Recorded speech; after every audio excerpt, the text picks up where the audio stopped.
我在破道观里长到18岁，终于被富豪爹找到。回家那天，继妹故作神秘的在我耳边说：“姐姐，你觉得这世上有鬼吗？”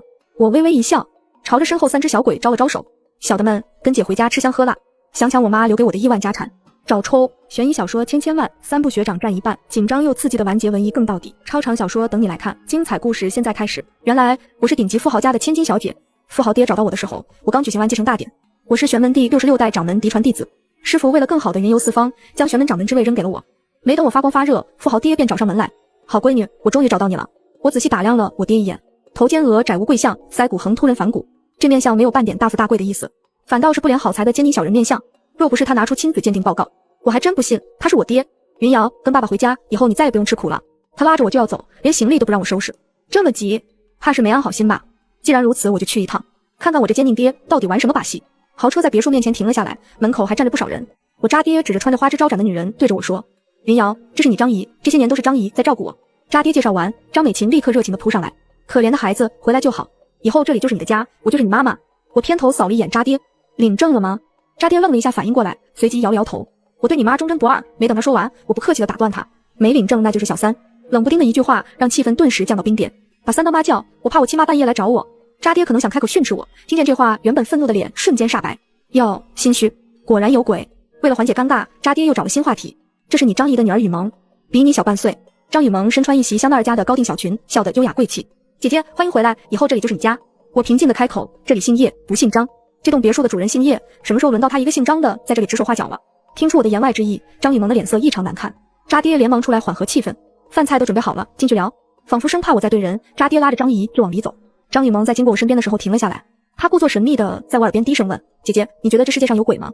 望着她肩上那团浓到化不开的阴气，我微微一笑：“你信，我就信。”张雨萌勾唇一笑，转身离开。一阵阴风袭来，我身后3个面色青紫的小鬼随即现身。“主人，那女人身上的阴气好重。”对，我都忍不住想贴上去细细。“主人，这宅子不对劲。”这3个小鬼是我游历时收服的孤魂野鬼，他们没法投胎，只能游荡在人间，到处被其他恶鬼欺负。确定他们生前清白，死后没有作恶，我便将3人带在身边，帮他们积攒阴德。等阴德攒够了，再跟相熟的鬼差打个招呼，送他们去投个好胎。他们则负责我的饮食起居，有时候1缺3，还能凑桌麻将。3只小鬼都能看出来的东西，我堂堂玄门掌门会不懂？他身上的阴气比死人的还重，这一时半会我还搞不清楚他这阴气是怎么凝聚起来的。前头一个奸佞爹，这里又一个鬼继妹，这宅子可真有趣。我对身后3只小鬼招了招手：“小的们，跟姐回家吃香喝辣。”进屋后，渣爹笑得一脸讨好的将一叠资料摆在我面前：“云瑶，这些是你妈留给你的财产，价值上千万呢。你现在已经满18岁，签了字，千万财富就属于你。”我拿着文件扫了一眼，身后的野鬼阿大冒出头来：“主人，我怀疑这老头坑你呢。我生前在顶级律所待过，这种协议一般都是富豪家庭为了防止外人夺走自己留给子女的巨额财产而设定的，你小心为上。”虽说鬼话连篇，可有些人比鬼还能胡说八道。只是我不明白，夫妻本是一体，我妈当年到底遭遇了什么，才会留下这样的协议呢？见我没动，张雨萌突然凑上前：“姐姐怎么不签字呢？”她盯着我眼睛看的同时，右侧的肩膀上突然多出一个小孩的脑袋，面色青紫的小孩张开血红色的嘴，不断地朝着我哈着黑气，眼前出现一层红雾，让我的意识变得迷糊。张雨萌脸上的笑容十分诡异，声音也越发阴冷：“姐姐，快签字吧！”我的手不听使唤地拿起笔，这小鬼能轻易夺走别人的心智，让其成为任人宰割的傀儡。碰见我就是找抽，雕虫小技也敢班门弄斧，大威天龙！我猛地一瞪眼，吓得那小鬼惊叫一声缩了回去。察觉张雨萌脸上闪过的惊讶，我笑着说道：“沙子迷了眼，有些恍神。”张雨萌肩上的小鬼看起来不像是本土的产物，更像是人妖国来的小东西，难怪我不熟。非我族类，虽远必诛。暂时还不能让鬼继妹知道我的厉害，不然这游戏可没得玩了。张雨萌镇定一笑：“没事的，姐姐还是先签字吧。”我霸气地将资料一扔：“签不了。”渣爹脸色瞬间黑沉：“云瑶，不许胡闹，这是爸爸给你的补偿。”“呵，补偿？我看是陷阱更准确些。”他说这话也不觉得亏心。我下周才满18，你确定年纪没到能签？渣爹满脸不信：“不可能，我记得你的出生日期，今天就满18周岁，难怪选择今天找上门，看来这日子早就算好。可惜棋差一招。”我说师傅收养我时不知道我的生辰，随手挑个日子给我办的身份证，距离我满18岁还差1周。看我亮出身份证，渣爹脸上闪过失落，眼底透着不悦：“那就等1周之后再签。”好，我快语答应。1周的时间足够我查清楚这里面的鬼把戏。渣爹为了讨好我，放话整个别墅的房间随便我选，他还亲自带我参观了一圈。云瑶，想好住哪个房间了吗？我抬手懒懒地朝着张雨萌指了指：“就他房间吧。”张雨萌脸色绷不住，立刻黑了下来。渣爹对我说：“雨萌的房间朝向不好，他对面的房间坐北朝南，是整栋房子里最好的房间，要不我们选那吧？”我慢悠悠道：“还是道观自在呀。”见我抬腿要走，渣爹立刻改口：“就这房间，我让佣人立刻去整理。”张雨萌气得咬牙切齿：“姐姐，我房间闹鬼，你可别后悔。”我就喜欢他恨不得咬死我，又偏偏拿我没办法的模样。有空照照镜子，就你那张脸比落水鬼还可怕。你张雨萌要扑上来咬我，渣爹一把将他拽住，在他耳边安抚了几句，成功把他劝走。可真无趣，我带的调皮鬼阿二冒出来凑到我面前，主人，这老头跟小绿茶说让他忍1周，等你签字后就砍断你的手脚给小绿茶解气。为了给妓女解气，砍断亲生女儿的手脚。哟呵，还真是我的亲爹，他若真有这本事就放马过来。3只小鬼进入张雨萌的房间后立刻兴奋起来，调皮鬼阿二兴奋地摘下脑袋踢来踢去。主人，这房间阴气逼人，我好喜欢。这房间可不止阴气重，还带着一股很浓怨气。看来我那鬼继妹没少在这个房间干坏事。我随手画了一张符在半空中点燃，四方恶鬼听我号令速速现身。片刻之后，阴风袭来，留居在附近的几只小鬼从窗户飘了进来，诚惶诚恐地跪在我面前。大人，我们什么坏事都没做，求您别拘我们下地府。我摆了摆手，让他们淡定些，别慌，就找你们打听一些事。得知我只是问话，几只小鬼才松了口气。这宅子满是怨气，是怎么回事？听到我的问题，被问话的小鬼明显有些害怕。我懒懒地抬了抬眼皮，扫了小鬼一眼，不想说。小鬼吓得立刻老实交代：大人，这屋子的主人养了一只鬼婴，那鬼婴非常厉害，能设局骗人自杀，然后吸食那些冤死的灵魂，增强法力。我们都躲得远远的，生怕一不小心被吸得魂飞魄散。难怪我觉得这房间的怨气这么重，没想到那鬼婴如此胆大包天，还敢用迷魂阵害人性命。得了有用的消息后，我请这群野鬼饱餐一顿元宝蜡烛，让他们离开。几只小鬼刚走，忽然一阵阴风袭来，满屋子飘着恶臭，呜呜呜，凄厉的婴儿啼哭响彻整个房间，令人毛骨悚然。阿大他们3只也感受到不寻常，吓得缩到我的身后。主人，不好，鬼婴来了！屋内的阴气越来越重，我却越发困倦。这鬼小孩怎么磨磨唧唧，到底来不来？不来，本掌门可要睡觉了。我话音落下，阿大突然手指前方说道：主人，鬼婴在那。我抬眸望去，身穿红肚兜，浑身青紫发黑的小鬼就趴在门梁上，黑洞洞的眼睛直勾勾地盯着我。臭小孩，这么皮，小小年纪不好好走路，找抽。见我靠近，鬼婴的脸上露出笑容，他张开血红色的大口，开始对我放大招。迷雾将我围绕，随后周身的环境开始改变。再睁眼，我又回到了别墅里。瑶瑶，妈妈抱你走。漂亮的女人抱起柔弱的小女儿，快步跑出门。他们刚上车，身后便有车辆跟着他们出来。女人开着车，神情非常紧张，依然不忘安抚身侧的小女儿。别怕，妈妈在，一定会保护你的安全。为了甩开后面的车辆，女人加快了速度，车子开始失控，刹车失灵，冲破护栏，摔下山去。危急时刻，女人解开安全带，用身体死死护住身侧的女儿。她扑过来的那一刻，我想起来了，那是我的妈妈，那个小女孩就是我。不，妈妈别走。场景一转，妈妈站在悬崖边上，朝着我招手。瑶瑶来，跟妈妈一起走好不好？妈妈好孤单，你来陪妈妈。我朝着她慢慢靠近，妈妈的脸上露出温煦的笑容，她牵着我的手缓缓朝崖边靠近，一步之遥。就在她拉着我的手要跳下去的时候，我猛地回身将她也拽了回来。原本温柔的脸变得狰狞，哇哇哇，刺耳的婴儿啼哭声传来。我睁开眼，伸手拽住红肚兜，将门框上的鬼婴一把拽下来，啪啪几个巴掌打在他的屁股上。刚才还满脸凶恶的鬼婴吓得哇哇大哭，我刚一抬手，他就缩到墙角，随后一溜烟的跑没影了。等鬼婴离开之后，3只小鬼才来我面前。主人，这鬼婴的迷魂阵好厉害，我们刚才都以为你要出事。对，急得我都想回山门搬救兵了。那鬼婴靠迷魂阵害人性命，吸食魂魄的精气，法力自然是厉害。不过这种小把戏还不够我玩呢，被迷魂阵给迷住也是我自愿的。原本想通过迷魂阵看看渣爹跟鬼继妹到底想干嘛，没想到唤醒记忆深处的碎片让我发现一些事情。车子不会无缘无故失灵，我妈的死不是意外，她给了我生命，又用生命护住了我。那些害她的人我会全部找出来，一个都不会放过。我掏出手机拨了一个号码出去，给你1天时间，我要清楚叶家所有的情况。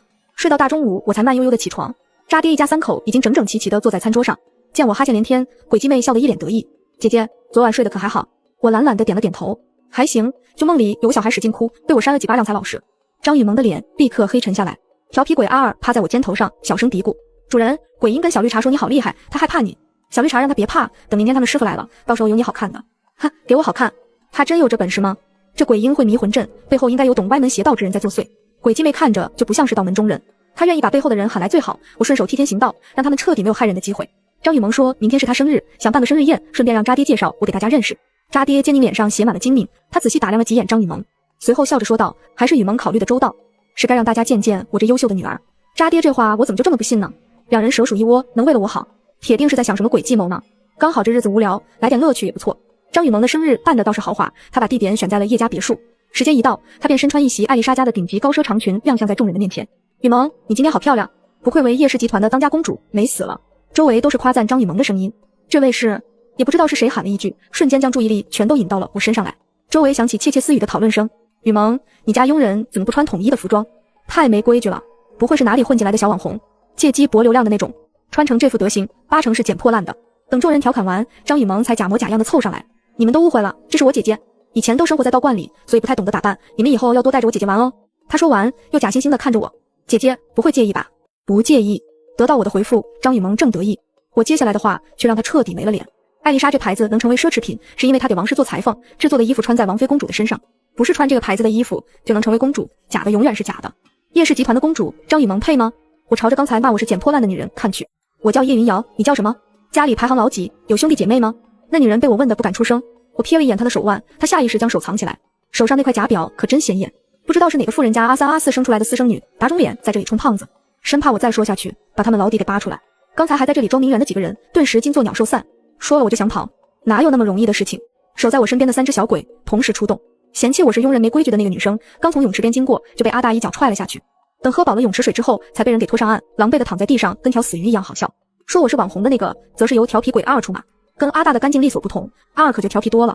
那女生被他吓得快疯了，最后忍受不住抱着脑袋惊叫着离开。我靠在一旁悠闲的吃东西，任由3只小鬼玩耍，就算把这宴会给掀翻了又如何，反正过生日的不是我。片刻后，阿大满脸慌乱地飘到了我面前，主人不好，阿尔出事了。我抬眸的瞬间便察觉到一股不寻常的气息，男人一身黑衣，眉头紧锁，低垂的嘴角上透着诡异的笑容，原来是有人养的小鬼，难怪如此放肆。对方道行不低，阿大见他出现，吓得神魂都飘了。进来！我一声令下，阿大躲到我身后，黑衣男人伸手要抢，手被我直接打飞。我劝你把我的鬼还我，别逼我动手。男人严肃道，饲养小鬼来害人，还敢大言不惭，今天本法师就废了你。我笑了，呵呵，我害人，那你的鬼婴算什么？这男人身上有一股气息跟鬼婴一模一样，想必他就是张雨萌请来助阵的大法师吧。男人愣了一下，没料到我能看穿他的身份，既然知道我是谁，就劝你乖乖投降，别脏了本法师的手。我朝着四周扫了一眼，对着男人勾了勾手，走，去后院，我们比划比划。掌门，您没事吧？突兀的声音吸引了我的注意力，我起身拍了拍衣服上的灰尘，回身看去，来人是我座下最小的徒弟顾云磊，从小就拜在我的门下，听说他爹还是云城的首富，家里就他这么一个独子。我抬眸瞟了他一眼，你看我像有事吗？顾云磊马屁拍得梆梆响，掌门武功盖世，这小子什么都好，就是有点话痨，以后无脑的武侠剧少看一点，去后面把垃圾桶给我盖上。死老头那么胖，摁都摁不下去。原本还想着张雨萌的师傅能有多厉害，结果就那3脚猫的功夫还不够我玩2下，被我狠踹了一顿之后，塞进了大垃圾桶里，动弹不得。顾云雷干完脏活，又屁颠屁颠的跑到我面前，掌门，你让我查叶家的事情有消息了，资料全部在这里。顾云雷办事能力不错，他给我的资料是简化后的内容，等我了解事情的来龙去脉后，直接炸了。渣爹果然是奸佞小人，面相一点都没有说谎。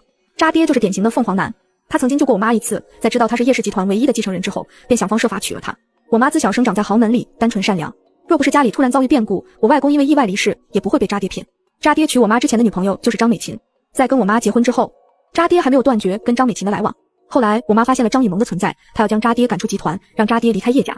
只是渣爹这人不但渣，他还是奸佞小人，早就谋划好了夺取集团的办法。我妈的车祸就是他的阴谋。可是渣爹没想到我妈还留了一手，将所有的财产全部交给信托基金，等我满18岁继承叶氏集团。若不是有这一招，渣爹根本不可能想起我这个女儿。他接我回来只是为了骗我签字夺走叶氏集团。想想我妈留给我的亿万家产，找抽。再次回到宴会厅，张雨萌看到我出现，顿时瞪大了眼睛，你怎么会在这里？我微微一笑，这宴会不是为我举办的吗？身为主角，我怎么能缺席？张雨萌疑惑地打量着我，脸色越发难看。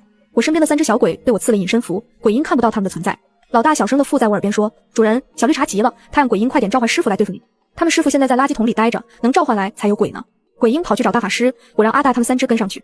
虽然鬼婴会吸食魂魄，可阿大他们有我的隐身符做护身，3鬼联手收拾一个小鬼婴还是绰绰有余。姐姐，你说的没错，你就是今晚的主角。爸爸来了，让他为你介绍吧。张雨萌为了拖住我，还真是用心良苦，连渣爹都请出场。既然这叶氏集团是我妈留下的，自然要让所有人知道谁才是真正的继承人。我随着渣爹站上主舞台，渣爹拿着麦克风对着众人介绍我的身份，说我是因为常年待在国外求学，所以没有出现在公众的面前。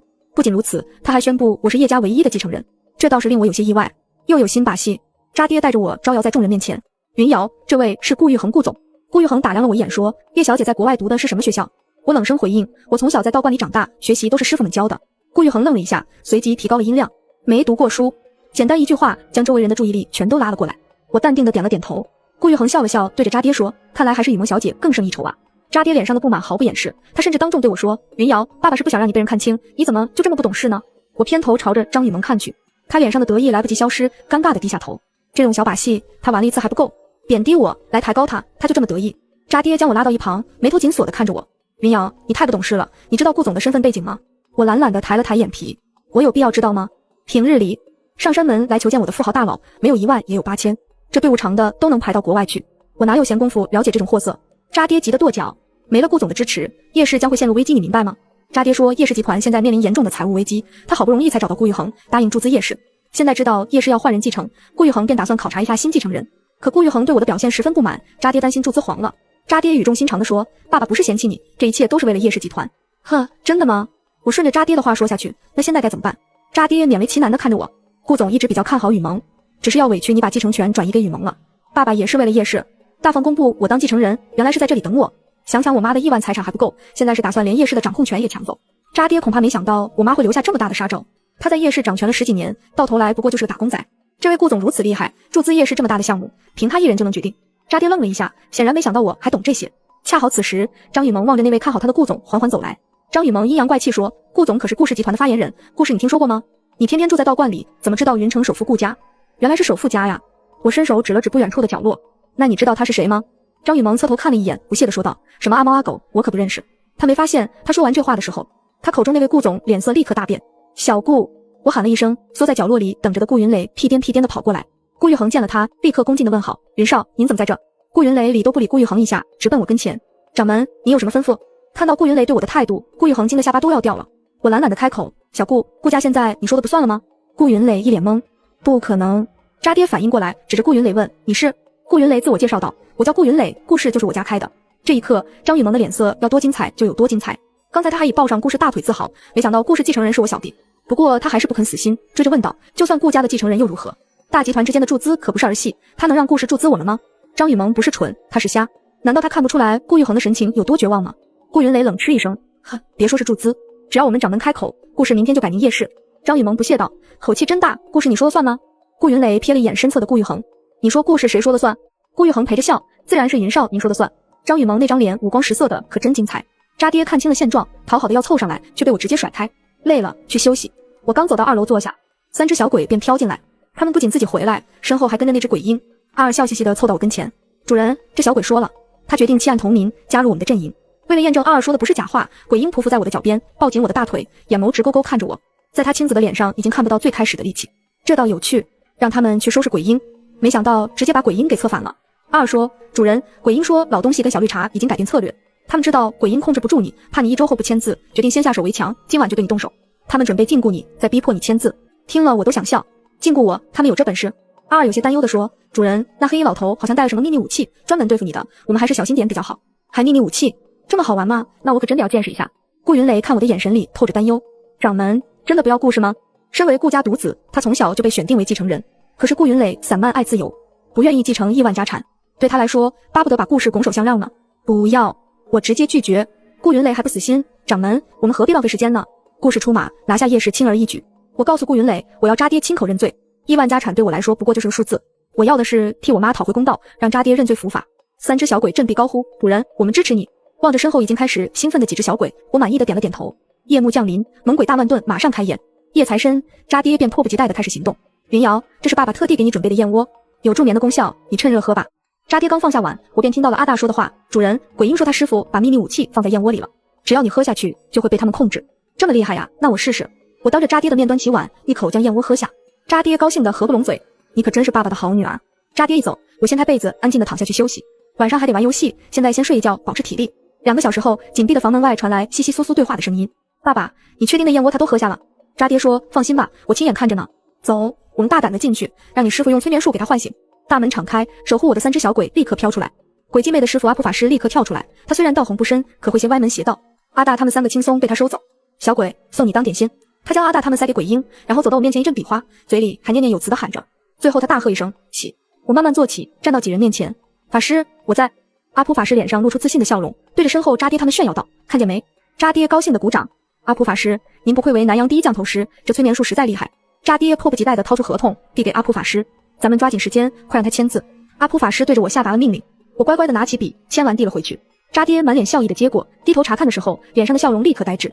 签字的位置，我签的可不是自己的名字，而是乌龟大王巴渣爹。随后爆发一阵怒吼：“臭丫头，你耍我！”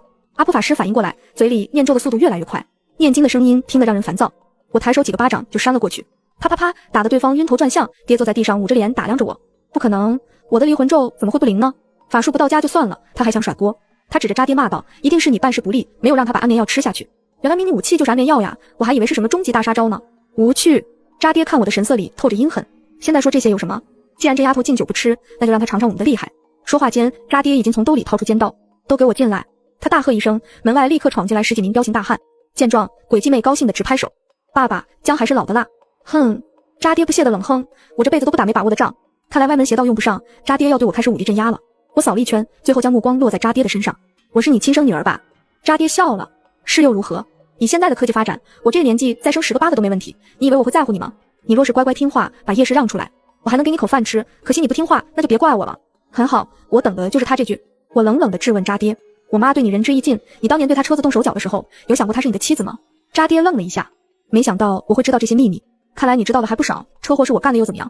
哪个男人有钱了不偷腥？我勤勤恳恳地给叶氏工作了那么久，他居然想一脚把我踹开。难道他不知道美琴在他之前吗？没让他做小，已经是仁至义尽。他该死，只是没想到这件婆娘还留了这么一手，我现在恨不得拉他出来鞭尸。望着男人脸上的狰狞，我冰冷的内心没有半点异样。有些人长着人的模样，内心却早已化成了畜生。小顾都录下了吗？我冷不丁一句话，让在场的人都惊了。随后顾云雷打开衣柜走了出来。掌门，一字不漏全都录下来了，人渣就等着伏法吧。渣爹很快从惊慌之中镇定下来。哼，录下又怎样？你们走得出去吗？上！他大手一挥，10几个彪形大汉朝着我们冲来。渣爹跟鬼继妹他们正得意着，谁知道那群彪形大汉冲到我们面前后，又立刻调转方向，朝着渣爹他们冲去，将他们这群人渣包围起来，猛地一顿拳打脚踢。你们反了，我让你们收拾那个小贱种，你们怎么回事？鬼继妹被打到嗷叫，爸爸，快救我！只有阿普法师发现不对劲，他朝着墙角看去，发现是鬼婴捣鬼之后，他气得破口大骂：小畜生，居然敢背叛我！这些彪形大汉之所以会倒戈，就是因为鬼婴对他们使用了迷魂术，控制了他们的意识。当初这些人渣利用鬼婴的迷魂术害人，我现在不过是以其人之道还给他们罢了。阿普法师掏出法器，那是专门用来克制鬼婴的利器。看到这东西，鬼婴吓得哇哇大叫，被我一把拎了起来，抱在怀里。怕什么？阿普法师使劲跺脚，鬼婴靠在我怀里，半点不舒服都没有。怎么回事？这怎么不灵了？我微微一笑，大法师，忘记告诉你了，我出生玄门，好巧不巧，恰好是这届玄门的掌门天龙道长的嫡传弟子。在道门里混的人都将我师父是弱神明，不可能没听过他的名字。果然，阿普法师在听到我报出家门之后，脸色大变，发现他想跑，我拍了拍鬼婴的屁股，去吧。鬼婴立刻露出獠牙，朝着阿普法师扑去。鬼婴之所以没办法投胎转世，是阿普法师害的，他现在不惧怕阿普法师的法器，自然得找他报仇。渣爹被10几个大汉打得动弹不得，鬼继妹那边我自然也不会放过。我让阿大他们幻化成被鬼继妹害死的那些冤魂，朝着鬼继妹索命。没有了鬼婴的助力，他被吓得半死，跪在地上疯狂地磕头求饶。我错了，求你们放过我吧，别杀我，我给你们磕头。几个响头而已，比起被害的生命，这算什么？不将灵魂撕碎，一切都不能罢休。夜色深浓，灵魂还在吟唱，这场猛鬼的盛宴自然也不能落幕，就让他们有冤报冤，有仇报仇。24阳光透过玻璃窗洒在别墅的地板上，新的一天到来。顾云雷第一时间通知了警方，将他录下的证据呈交上去。很快，渣爹他们便全部被警方带走。几人不仅涉嫌故意侵占他人财产的罪名，身上还背着几条人命。随着调查人员的深入挖掘，一切真相都会浮出水面，他们该对他们犯下的过错承担应有的惩罚。我若是用我的能力给渣爹他们惩罚，那我又跟他们有什么区别呢？让他们认罪伏法，接受法律的审判，才是我想要的。渣爹他们被抓走之后，别墅的阴气也消散了不少，就像是那些怨魂知道害他们的人已经伏法了一般，恢复了往日的宁静。阿大问我，主人，我们不回玄门吗？我暂时没这个打算。渣爹入狱，夜市乱成一团，那是我母亲的心血，是她留给我的东西，不能在我手里断送。哇哇哇！耳边传来婴儿的啼哭声，我低头朝着脚边的鬼婴看去，一把将他拎起。调皮鬼阿尔凑上来，乐呵呵地建议道：主人，这次能这么顺利，全靠弃暗投明的鬼婴，不如我们把他留下来吧。我冷冷看着鬼婴没出声。我之前会收留这3只孤魂野鬼，是因为他们生前并未作恶，死后化成鬼魂也没害过人。可鬼婴不一样，他利用迷魂阵害人，犯了杀戒，这样的鬼魂留不得。阿大跪在我身侧，替鬼婴求情：主人，鬼婴生前只是一个婴儿，他什么都不懂就被人给害死，他做的事情并非他的主观意愿，不能给他一次改过自新的机会吗？其余几人全都跪了下来。阿大说的对，鬼婴也是受害者，只是他犯了错，那必须得受罚。我问鬼婴，你愿意留在我身边做善事积功德吗？等你积够了功德，我就送你去投胎转世，给你一个再世为人的机会。鬼婴乖巧地点点头，青紫色的脸庞上再也看不见曾经的戾气。人生是场修行，只有心存善念，这世间的美好才能与你环环相绕。